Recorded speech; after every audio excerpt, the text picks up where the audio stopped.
Okay, so welcome back to Nick Lenz Comic Corner, Classic Less Known Classics. This is episode number 3391, Doubleshot number 3285. Both these two books feature stuff that was originally published by Image Comics, though this trade paperback, first one, which is Tomb Raider, by the way, this is published by Dark Horse Comics. This is Tomb Raider Colossal Collection, Volume 1, which contains, get this, mostly put the first 34 issues, except they skipped 25 because it was a Colossal Witchblade. And the writing duties, here's who creates this book.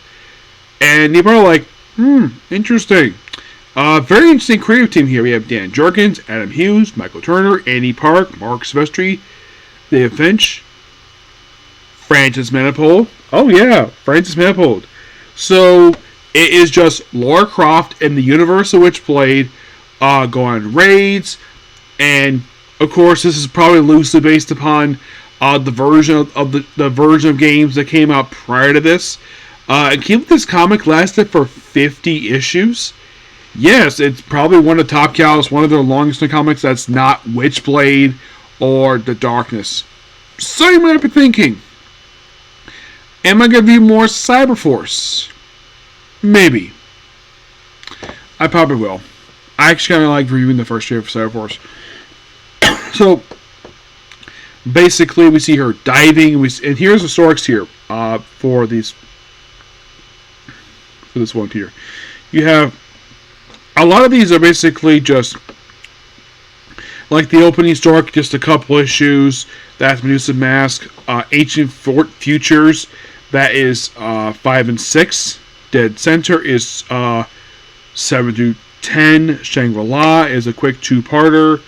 That is, I think that's 11 and 12. Jungles of Honduras. That's 13, 14. Without Limit, it's a standalone issue. That's probably issue 15. Piece of Zero, that's probably 16 and 19. 16 and 17. Year of the Cat, which is actually, a Piece of Zero is a quick four-parter. So, like, you look for a mass, of course. Her butler, I believe in these early issues here, does work for a while. Doesn't do very much though. She also gets a guy who follows her, who is basically has a thing for wanting to make out with her, and she's like, nope. But she does eventually just sleep with him. Yes. There's also one scene in the book where she is diving, and there's these bunch of guys coming like about the house, like basically surrounding her. They proceed to hold her underwater, and they take off her respirator. Basically part of oxygen, and then they proceed to start to undress her, and then she proceeds to beat the crap out of the water, stealing their guys. Oxygen goes back to the surface. At one point, get this, she goes to the future for a couple issues in here. You're like, really? Yeah, she just randomly goes in the future with a woman who looks very similar to her. A lot of these issues are just really good and just pure fun. I give these issues here, I give this book here a 9 out of 10. Really good. Next up we have is a book by Ed Brubaker. It's a book from him. Now, this book in particular, it's Ed Brubaker. It's a creator-owned book. Yes. One of several books he worked on. This one is a female lead, obviously, and because of the fact that it's not Marvel Comics, get this. So, because it's not published on our banner, guess what? We get a chance to see the female character butt naked in several of these issues. Actually, well, the book itself contains the first 5 issues of the series. The series itself is not very long. It's basically about a woman, I think is supposed to be around 40, and she's basically like, it's called Before the Living End. Now, this is, and it's revealed later on, there's actually a real-life present appears in the final issue of this book. I'm guessing because remember it's the 50s, and like, you think, 20 years? Like, is this set in the I'm guessing this book is set in the early 1970s. You see everything in the artwork. I'm guessing it's over around 40 given her age, but she doesn't look 40. So we start out in Paris, 1973. So this is obviously because basically we do feature real life presence in Paris. We see one guy shoot, and then he is killed, like you think like a James Bond, and then we see.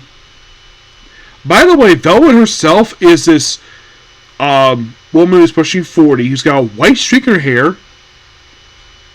As for the reason why she got white streak in her hair, it's never explained in the book. I guess the artist felt as though they probably want to copy something from Roe because Roe looks cool with a white streak in her hair, so give it to Velvet. So, and then you see her take off her nightgown, get dressed, go on a mission. And here's the thing.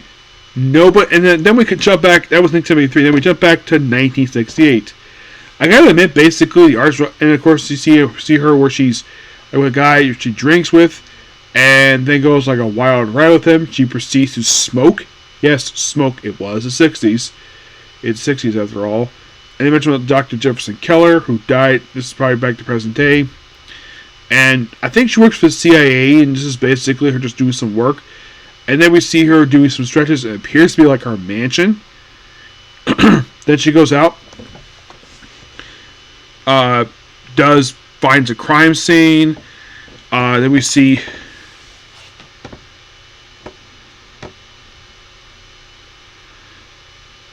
And then we see like people show up here.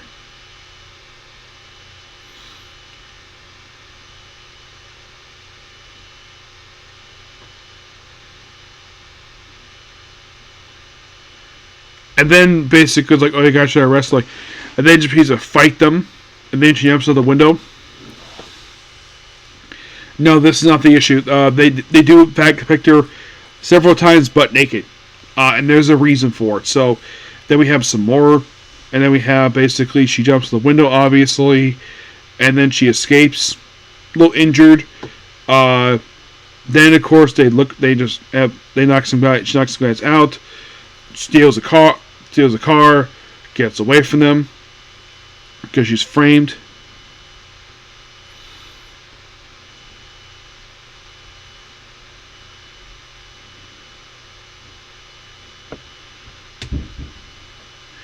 And apparently she was involved in East Berlin, 1940, which looked like he broke some guy's throat.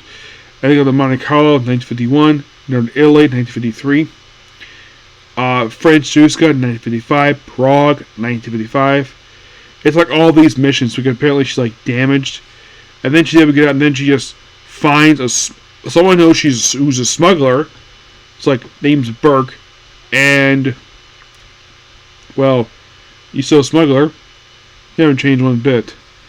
Yep, moving on, and then move on from that. And then she is working with the guy. We're in issue 3, mind you, and then of course we're in Vienna. Love the artwork here, it's amazing. Yeah. It's gorgeous. Steve Ackerman does an excellent job. It's a shame Marvel let this guy go. Because that's the thing with Brubaker with these books. These books, he does great writing and great artwork. Yes. You were thinking with these books, you're like, why are these guys at Marvel now?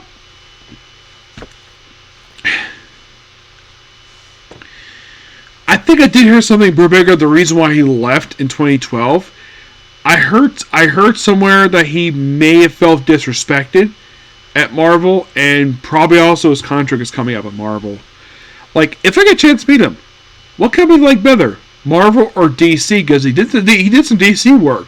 Not a lot of DC work per se. I mean, if you look at what he wrote for DC, it's like he did Batman, Detective, Catwoman, Gotham Central.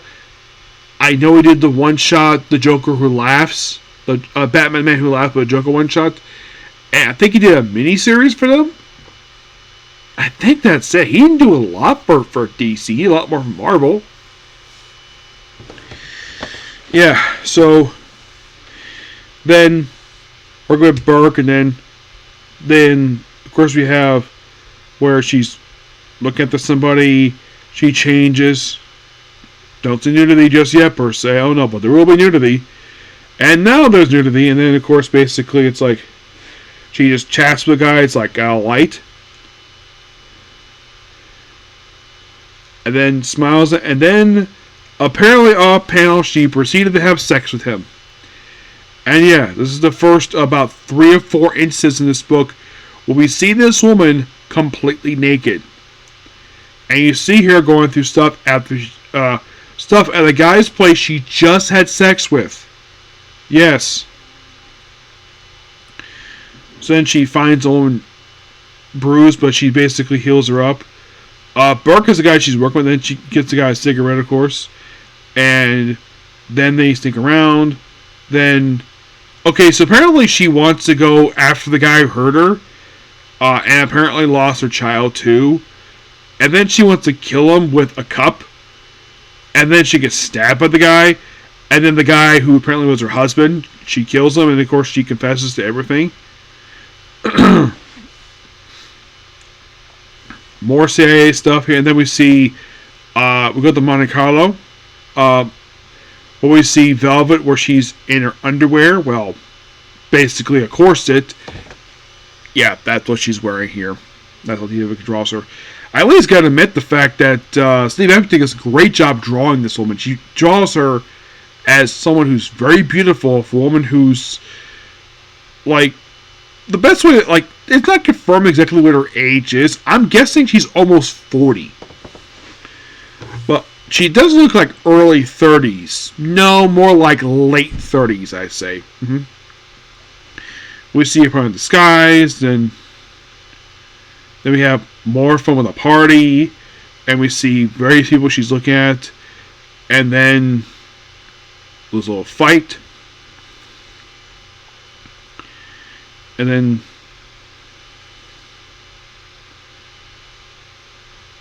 he says something, and then she just covers her mouth, and then we come back to 1956 where she's with some guy in the Bahamas. Yes, the Bahamas.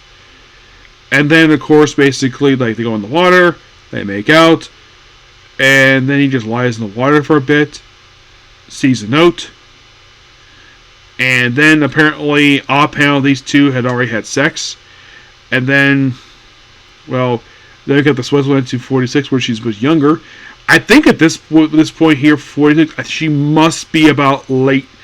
If you look at this face here, I'm guessing she's probably in her mid-teens. I'd say mid-teens, maybe, because now a little girl, I could think probably the character probably 40. They don't confirm that. And then we see her, will look like she had another round of sex, and then she once again, the 6th time in the book where she's seen butt naked, go see her rear end.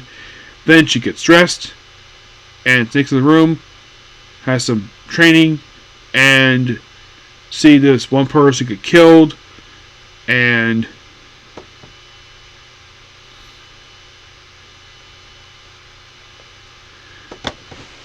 then, of course, the guy she was with, they proceed to have a fight.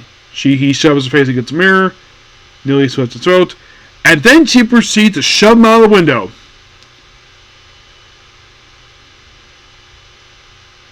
And then we jump to 18 years later, basically, and then, of course, she sees him in the airport.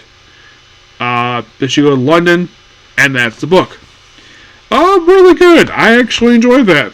Mm-hmm. Yeah, I wrote that this is definitely something that Brubaker basically, this is known for his stride. This is basically him at its best. Him doing spy stories. This book is excellent. I give this book a 10 out of 10. The book is really good. I do not recommend for kids to read this book. No. Adults, or basically people who belong to every Brubaker fans. If you're a Brubaker fan, and if you've not read this book yet, check it out. If you have, please feel free to list in the comments below how you feel about this book.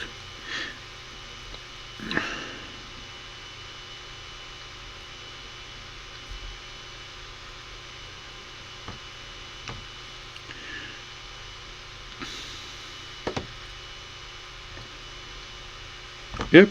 So yeah, that's basically it to review. Please be sure to like, comment, subscribe, turn notifications. Next up, we have one more comic corner. I'm calling that. Get next to it. Bye.